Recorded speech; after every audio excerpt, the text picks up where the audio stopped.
Iya, Bu. Oke. Kalau begitu, sebelum memulai pembelajaran pada hari ini, sebaiknya kita berdoa menurut agama dan kepercayaan masing-masing. Berdoa dimulai. Berdoa selesai. Alhamdulillahirrahmanirrahim. Hari ini kita bertemu lagi di mata pelajaran akuntansi keuangan. Oke, seperti materi yang sudah Ibu kirim di Google Classroom kemarin, kira-kira hari ini ada yang tahu kita belajar apa? Akuntansi kas kecil. Oke, bener banget. Nah, apa aja yang mau kita pelajari hari ini? Itu ada yang pertama, ada kas kecil, mulai dari pengertian dan juga fungsinya.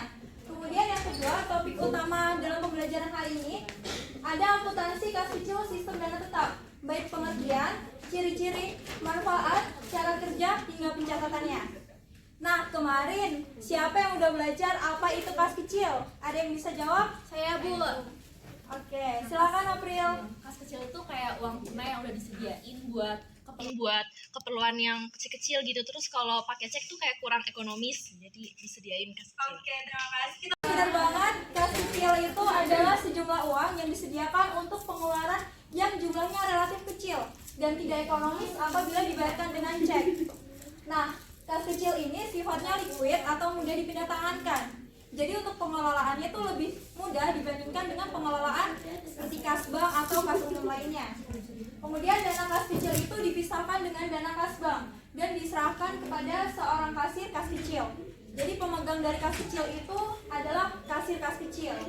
Nah, kas kecil biasanya disimpan dalam cash register dan jumlahnya disesuaikan dengan kebutuhannya masing-masing dan jumlahnya itu relatif tetap. Kemudian contoh penggunaan dari kas kecil ada 4 hal. Yang pertama, biaya konsumsi, kemudian perlengkapan kantor, keperluan kantor, dan biaya lain-lain. Apa aja sih biaya konsumsi yang termasuk kas kecil? Contohnya yaitu konsumsi karyawan lembur. Misalkan seorang manajer memerintahkan karyawannya untuk bekerja secara lembur gitu ya. Nanti dari pemegang kas kecil itu dihimbau untuk silahkan dibelikan konsumsi misalkan gitu. Berarti dia uang yang dikeluarkan itu menggunakan kas kecil seperti itu. Yang kedua terkait perlengkapan kantor. Contohnya pembelian alat tulis. Misalkan kalian beli pulpen, jumlahnya itu kecil cuma 50.000. Berarti itu pakainya uang dari kas kecil. Kemudian ada keperluan kantor. Seperti apa? Contohnya fotokopi, kemudian servis komputer. Namun servis komputer yang jumlah uangnya itu yang tidak terlalu gede gitu ya, misalkan kayak 500.000 gitu masih bisa dipakai dengan kas kecil. Kemudian biaya lain-lain itu contohnya ada biaya parkir mobil dinas kantor seperti itu. Oke, sekarang fungsi dari kas kecil. Yang pertama, menangani masalah perlengkapan kantor yang dialami oleh suatu bagian. Seperti tadi pembelian alat tulis kantor kayak gitu. Yang kedua, menghindari cara pembayaran yang tidak ekonomis. Seperti yang dibilang oleh April tadi, kalau pakai kas kecil itu digunakan untuk pembayaran yang jumlahnya relatif kecil, gitu ya. Kemudian yang ketiga, mempercepat aktivitas insidental. Aktivitas insidental itu apa? Aktivitas yang di luar perkiraan kita. Seperti contohnya tadi, tiba-tiba ada pembayaran mobil dinas, gitu ya. Jadi kan nggak mungkin kita anggarkan di awal tahun, gitu. Makanya kita pakai kas kecil. Oke, sekarang karena tadi kita udah sedikit membahas tentang kas kecil, kita masuk ke topik utama yaitu kas kecil sistem dana tetap. Nah, tapi Ibu jelaskan bahwa pencatatan dalam kas kecil itu ada 2. Apa aja? Yang pertama, sistem fluktuasi. Oke, benar. Yang kedua, sistem dana tetap atau impress fund system. Oke. Kita lanjut. Nah, seperti yang kalian lihat di PPT, kas kecil dengan metode dana tetap atau impress fund system merupakan suatu metode pembayaran atau pembukuan kas kecil dengan jumlah rekening yang selalu sama atau tetap setiap periode bulannya. Oke, kemudian kita bahas ke ciri-cirinya. Yang pertama, kita menggunakan kas kecil dengan dana tetap ya, bukan fluktuasi. Yang pertama, besarnya saldo selalu tetap dengan jumlah semula. Kemudian pemegang kas kecil yang mengumpulkan bukti pengeluarannya. Nah, tadi kan ada kasir kas kecil tuh yang mengelola semua pengeluaran dan juga pemasukan dari kas kecil. Jadi dia yang mengumpulkan bukti-bukti pengeluaran dari kas kecil itu. Kemudian ada pencatatan jumlah umum dilakukan oleh pemegang kas umum, bukan dari pemegang kas kecil gitu. Selanjutnya untuk pengisian dana dilakukan melalui penarikan dengan jumlah yang sama. Karena kita menggunakan metode dana tetap, jadi setiap bulannya misalkan di awal periode itu kita menetapkan untuk dana kas kecil, kita sepakati jumlahnya setiap bulan itu misalkan 1 juta. Berarti dari bulan Januari, Februari hingga Desember, dana kas kecil akan berisi saldo sebesar 1 juta. Kemudian apa sih manfaatnya dari penggunaan kas kecil dana tetap ini? Yang pertama, meminimalisir pembelian yang tidak sah. Kemudian yang kedua, manajemen kas yang lebih ramping. Karena dalam pembukuan kas kecil dana tetap itu, kita pencatatannya atau pembukuannya untuk pengisian dana itu kan direkap jadi satu di akhir bulan ya. Jadi kayak lebih ramping gitu. Kemudian cara kerjanya yang pertama, pengeluaran dikreditkan sesuai dengan jumlah yang dibelanjakan. Jadi misalkan ada karyawan yang tadi mau lembur, minta uang untuk membelikan konsumsi gitu ya. Si kasirnya ini mengeluarkan jumlah uang sesuai yang dia minta. Nanti si kasir membuat pembukuan dari kas kecil yang telah dia keluarkan. Kemudian yang kedua, tanda terima pembelian akan menghasilkan voucher kas kecil. Nah, seorang kasir kas kecil ini dari bukti pengeluaran yang telah diterima nanti akan dijadikan voucher kas kecil untuk ditukarkan ke pemegang kas umum. Dan yang ketiga, semua dana diisi kembali di akhir periode seperti yang Ibu jelaskan tadi. Nah, sebelum kita masuk ke pencatatan, ada yang mau ditanyain anak-anak? Ibu, saya mau nanya. Oke, silakan. Oke, tadi kan Ibu udah jelasin tentang kas kecil. Saya mau nanya Bu, kalau misalnya pemegang kas kecil itu sama pemegang kas umum itu sama nggak sih Bu? Oke, good question. Makasih Neswa. Jadi pemegang kas kecil dengan pemegang kas umum itu berbeda ya. Seperti tadi kalau Ibu jelaskan, untuk pemegang kas umum itu dia memegang kendali atas kas secara penuh dan general terkait semua kas. Nah, kemudian di bawah pemegang kas umum ini ada sub-subnya lagi. Ada pemegang kas bank, ada pemegang kas kecil. Siapa pemegang kas kecil? Itu adalah kasir kas kecil yang mengelola penerimaan dan juga pemasukan terkait kas kecil. Oke, bisa dipahami Nisa? Bisa Ibu. Oke, karena tadi kita udah bahas tentang teorinya, sekarang kita bahas ke pencatatannya. Ini ada soal dari contoh pencatatan. Yang pertama, dana kas kecil ditetapkan sejumlah 3 juta setiap bulannya dengan menggunakan sistem dana tetap. Berikut ini transaksi yang dilakukan oleh CV Maju Makmur selama bulan Maret 2023. Tanggal 1 Maret pengisian saldo, tanggal 6 Maret membayar biaya servis, hingga tanggal 31 Maret dana diisi kembali. Lalu bagaimana pencatatannya? Nah, ini seperti yang Ibu bahas tadi, bahwa seorang kasir kas kecil dia akan melakukan pembukuan setiap kali ada kas kecil yang keluar. Pembukuannya seperti apa? Seperti ini. Kita buat yang pertama tentang pengisian saldo kas kecil. Jadi ada pemasukan sebesar 3 juta rupiah. Kemudian pada tanggal 6 itu ada pembayaran servis komputer. Ditulis di kolom pengeluaran dan juga perkiraannya itu akun apa. Kita tulis biaya servis dengan jumlah 700.000. Kemudian ada konsumsi karyawan lembur. Kita tulis di kolom pengeluaran 685 dan di akun perkiraannya itu di bagian konsumsi ada 685.000. Kemudian pada tanggal 29 ada pembayaran rekening telepon, PDAM dan rekening listrik. Kita masukkan sejumlah nominal yang dikeluarkan. Biaya telepon sejumlah 450, kemudian biaya PDAM sejumlah 490 dan biaya listrik sebesar 675. Kemudian pengisian kembali pada tanggal 31 yaitu 3 juta. Nah, kemudian setelah dari kas kecil ini, setelah kasir kas kecil itu melakukan pembukuan, diserahkan pada akhir periode ke pemegang kas umum. Kemudian pemegang kas umum melakukan penjurnalan berikut. Yang pertama, kas kecil di debit dengan sejumlah 3 juta dan di kredit ada kas sebesar 3 juta. Itu pada saat kita membentuk dana kas kecil pada tanggal 1 Maret. Kemudian tadi karena kita menggunakan dana tetap, jadi untuk transaksinya kita rekap jadi satu, kita isi kembali dananya. Ada biaya servis 700, kemudian biaya konsumsi 685, biaya telepon 450, biaya PDAM 490, dan biaya listrik 675. Kemudian kita kreditkan pada kas sebesar 3 juta. Oke, sampai sini apakah bisa dipahami anak-anak? Bisa. Bisa. Oke, sebelum kita lanjut, ada yang mau tanya nggak terkait pencatatan? Oke, silakan Wafa. Tadi kan Ibu menjelaskan kalau saldonya itu selalu tetap. Nah, kalau Ya. misalnya pada akhir periode masih ada sisa saldo kas kecil, itu isinya berapa ya, Bu? Oke, jadi kayak misalkan kalau contoh di depan ini kan antara pemasukan atau pembentukan dana kas kecil sama pengeluarannya kan sama ya, 3 juta. Tapi kalau misalkan dalam suatu periode, misalkan di bulan Maret ini ternyata pengeluaran hanya 2.700.000, berarti kita isi dengan jumlah pengeluarannya tadi sebesar 2.700.000. Nah, 300-nya dikemanain Bu? 300-nya dibawa oleh si kasirnya, nggak dikasihkan ke pemegang kas umum. Jadi yang dikasihkan pemegang kas umum itu hanya pengeluaran yang ada bukti transaksinya.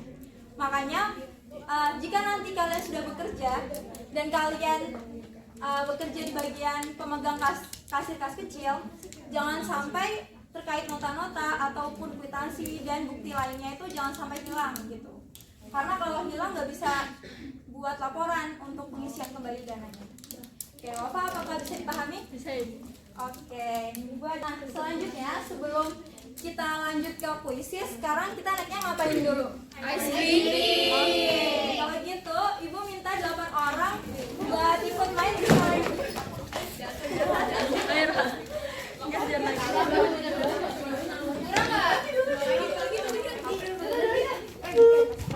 Iya, iya, iya. 1, 2, 3, 4, 5, 6. Kurang 2 lagi. Oke, silakan kalian jadi sistem permainannya. Silakan dibentuk menjadi 2 tim. Silakan kalian mau pilih tim yang mana? Tim 1 mana? Aku. Oke, tim 2.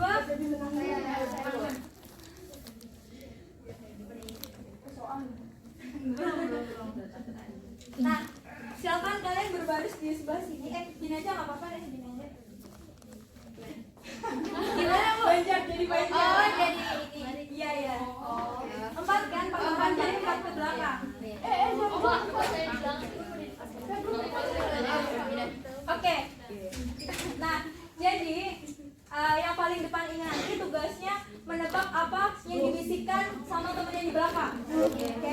Nah, yang di belakang silakan nanti maju 1, kemudian mengambil kertas yang ada di sini. Ini ada soalnya. Oke. Jadi soal yang didistribusi Iya. jawabannya. Enggak, yang didistribusi. Soalnya. Jadi nanti yang paling depan ini juga bilang soalnya dulu baru jawaban. Yang paling berat itu apa? Siapa siapa yang mau di depan? Ya? Oke. Basicnya nggak boleh keras ya. Buat yang di belakang silakan dilihat siapa yang nanti curang, berarti dia yang kalah. Oke. Sekaligus ini sebagai bahan evaluasi untuk pemahaman kalian terkait materi yang sudah Ibu ajarkan di akuntansi keuangan ini. Oke, yang paling belakang silakan. Mengenai kanan Ibu. Ya. Kayaknya Ayo, 3, 2, 1. Semuanya ada depan, fokus sama apa yang mau kalian jawab nanti. Apa? Feby udah? Udah. Apa soalnya dulu? Kita dengarkan ya soalnya apa? Pajak atas dokumen disebut juga Apa? Ada yang tahu? Mungkin dari tim 1 ada yang mau bantuin? Tim 1. Tim 2. Oke. sama soalnya udah Kita keep dulu ya. Berarti tim 1 nilainya masih 0 nih. Dirundingin dulu kalau udah tahu. Oke, akun yang dicatat untuk transaksi. Oh ya, akun yang mencatat untuk transaksi yang belum dibayar. Itu apa? Utang. Piutang. Oke, benar. Weh. Udah? 3, 2, 1. pajak atas apa jawabannya? Ya, pajak atas apa tadi? Biaya materai. Oke, benar. Silakan yang ya gantian. Muter ya? Oke. Bentar ya, jangan di dulu. 3, 2, 1. Sudah lupa pikir apa jadi kedengeran.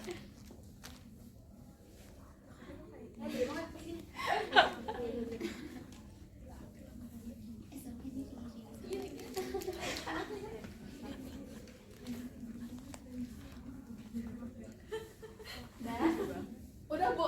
Bentar, kita bareng aja nanti jawabnya. Oke, saya. Kita baca. Kalian silakan bilang soalnya barengan. 1. Uang tunai yang digunakan untuk pengeluaran relatif kecil. Jawabannya kas kecil. Oke, benar.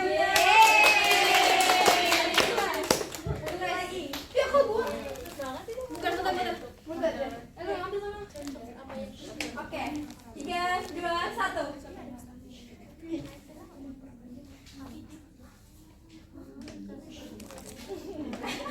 Panjang banget kayaknya. Panjang banget, Bu.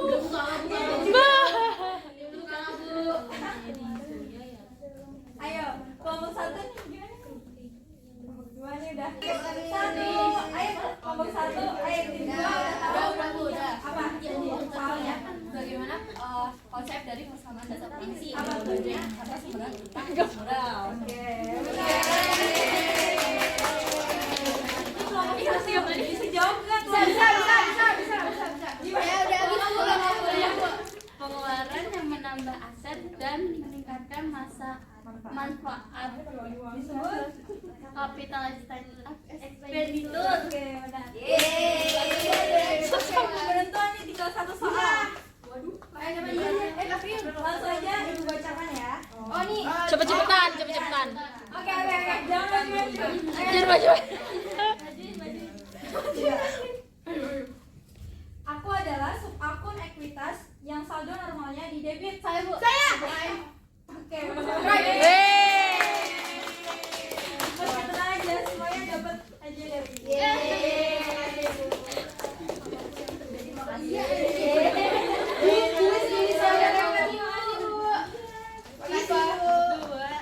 Ibu ada kuis dong, Bu.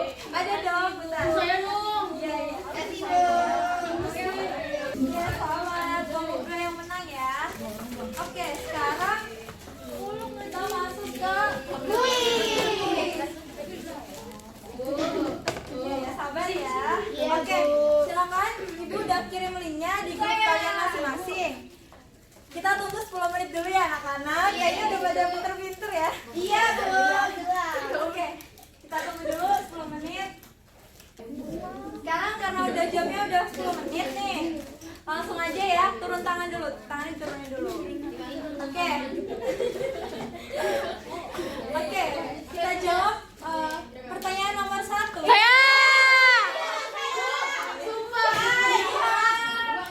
lanjut.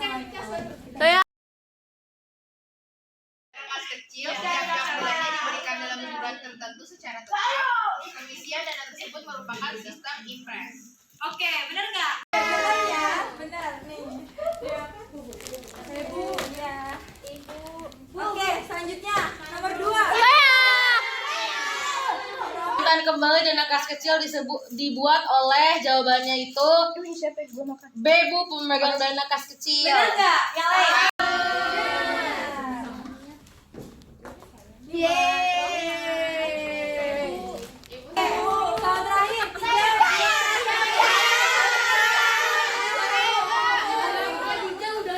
3, 2,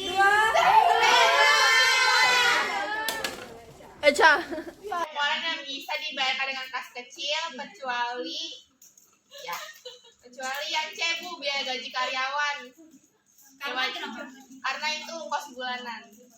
Selain itu karena jumlahnya kenapa? Karena jumlahnya juga besar, 15.800.000. Ya, kenapa panggil-panggil ibu ya? Sabar anak-anak. Oke, tadi seperti yang udah dijelasin bahwa kas kecil itu merupakan sejumlah jumlah uang yang digunakan untuk pengeluaran yang relatif kecil. Nah, selanjutnya, siapa yang bisa mengemukakan bagaimana kesimpulan dari pembelajaran kita hari ini? Saya, Bu. Oke, boleh Salsa. Oke, baik Ibu, saya ingin menyampaikan kesimpulan mengenai materi pada hari ini ya Bu. Adapun kesimpulan mengenai materi pada hari ini yaitu kas kecil sistem dana tetap merupakan suatu metode pembukuan kas kecil dengan jumlah rekening yang sama atau tetap yang digunakan untuk keperluan yang jumlahnya relatif kecil dan bersifat mendadak atau tidak terencana. Adapun ciri utamanya yaitu pengeluaran atas kas kecil diisi kembali di akhir periode sebesar dengan jumlah yang dikeluarkannya Bu. Oke, karena kita udah ada di ujung pembelajaran kita hari ini, anak-anak dengerin dulu. Ibu sudah mengirimkan tugas by GCR ke kalian. Silakan dikerjakan dengan deadline-nya 1 minggu. Nanti di pertemuan berikutnya kita akan bahas terlebih dahulu. Bisa dipahami? Bisa, Ibu. Kalau begitu, sekian dari Ibu. Setelah ini kalian silakan pulang dan juga istirahat. Yang belum makan silakan makan. Sampai jumpa lagi. Assalamualaikum warahmatullahi wabarakatuh. Waalaikumsalam warahmatullahi wabarakatuh. Terima kasih Ibu.